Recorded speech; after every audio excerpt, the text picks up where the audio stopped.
Cochin Shipyard Limited ಅಂಗಸಂಸ್ಥೆಯಾದ ಮಲ್ಪೆಯ Cochin Shipyard ಸಂಸ್ಥೆ ನಿರ್ಮಿಸಿರುವ 3800 ಟನ್ ಸಾಮರ್ಥ್ಯದ ವಿಲ್ಸನ್ ಇಕೋ 3 ಸರಕು ಸಾಗಣೆ ಹಡಗನ್ನು ನಿನ್ನೆ ಉಡುಪಿಯಲ್ಲಿ ಜಿಲ್ಲಾಧಿಕಾರಿ ಟಿಕೆ ಸ್ವರೂಪ ಲೋಕಾರ್ಪಣೆಗೊಳಿಸಿದರು.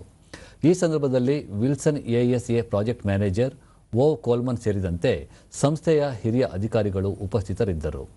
ಈ ಹಡಗು ವಿಲ್ಸನ್ ಇಕೋ ಸರಣಿಯಡಿ ವಿನ್ಯಾಸಗೊಳಿಸಲ್ಪಟ್ಟಿದ್ದು ಪರಿಸರ ಸ್ನೇಹಿ ಡೀಸೆಲ್ ವಿದ್ಯುತ್ನಿಂದ ನಡೆಸಲ್ಪಡುವ ಹಡಗಾಗಿದೆ. ಕೊಚ್ಚಿನ್ ಶಿಪ್ಯಾರ್ಡ್ ನಾರ್ವೆಯ ವಿಲ್ಸನ್ ಎಎಸ್ಎಗಾಗಿ ನಿರ್ಮಿಸಲಾಗುತ್ತಿರುವ ಕಾರ್ಗೋ ಹಡಗುಗಳ 6 ಸರಣಿಯಲ್ಲಿ ಇದು 3ನೇ ಹಡಗಾಗಿದೆ. ನಾರ್ವೆಯ ವಿಲ್ಸನ್ ಎಎಸ್ಎ ಸಂಸ್ಥೆಗಾಗಿ ಆತ್ಮನಿರ್ಭರ ಭಾರತದ ಕಲ್ಪನೆ ಅಡಿ ಇದನ್ನು ನಿರ್ಮಿಸಲಾಗಿದ್ದು ಸ್ಥಳೀಯ ಉದ್ಯೋಗಾವಕಾಶ ಸೃಷ್ಟಿಯಲ್ಲಿ ಇದು ಪ್ರಮುಖ ಪಾತ್ರ ವಹಿಸಲಿದೆ.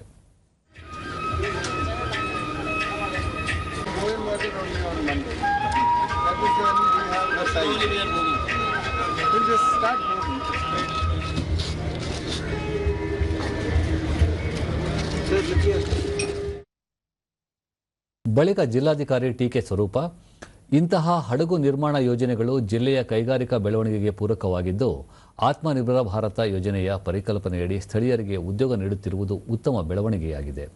ಉಡುಪಿ ಕೊಚ್ಚಿನ್ ಶಿಪ್ಯಾರ್ಡ್ ಈಗಾಗಲೇ ಹಲವು ಮೆಟ್ರೋ ಹಡಗುಗಳು, ಮೀನುಗಾರಿಕಾ ಹಡಗುಗಳು ಹಾಗೂ ಟಗ್ ಬೋಟ್ಗಳನ್ನು ಯಶಸ್ವಿಯಾಗಿ ನಿರ್ಮಿಸಿದೆ. ಇದೀಗ ನಾರ್ವೆ ಮೂಲದ ಕಂಪನಿಗೆ ಹಡಗು ನಿರ್ಮಾಣ ಮಾಡುವ ಮೂಲಕ ಅಂತಾರಾಷ್ಟ್ರೀಯ ಹಡಗು ನಿರ್ಮಾಣ ಮಾರುಕಟ್ಟೆಯಲ್ಲಿ ಗುರುತಿಸಿಕೊಂಡಿದೆ ಎಂದರು. ಮಾತಾಡಿದ್ರೇನೆ ಅರ್ಥ ಆಗಲ್ಲ.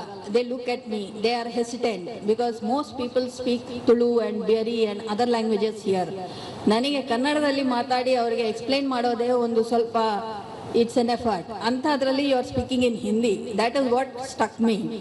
So yes, I am glad you have a good team here, but we will try and see that as much people of those are from Udupi as possible, because we really want local employment.